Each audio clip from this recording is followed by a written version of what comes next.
sallama a gurin nan. Ka koma ka zo da baya. Ba mun sallama.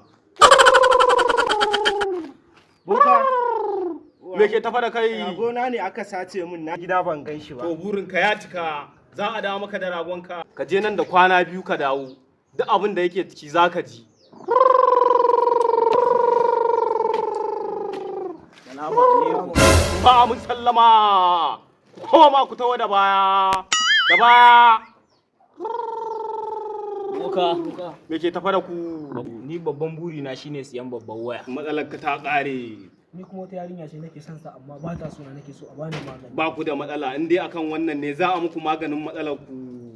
Ku je nan da kwana 2 ku dawo.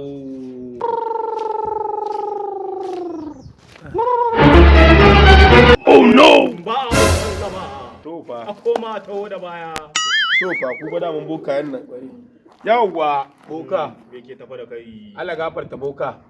Wajen ka nazo da wasu guntayen bakatuna. Ina jin ka. Boka, abu na farko so nake zaben 2023 na kayar da Atiku da Tinubu jam'iyyata mai alamar muhuci ta ci zaɓe. Abu na biyu so nake a tura min tiriliyan 100 a cikin akawun gida ba tare da na san waye ya tura min ba. Abu na uku ina so Dangote ya ban auren yarsa ya ban manajan kamfaninsa. Boka, abu na hudu ina so na rushe gidan shugaban kasa na buɗe gidan kaji. Boka, ni fa idan da dama so nake a yi min fuka-fuki na rinda tashi. Boka! Kai ba da dakata. Ka ci ka bani guri.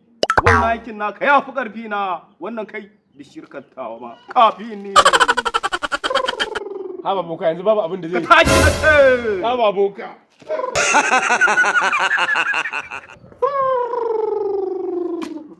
Dama har yanzu akwai tsinannu irin wayannan haka.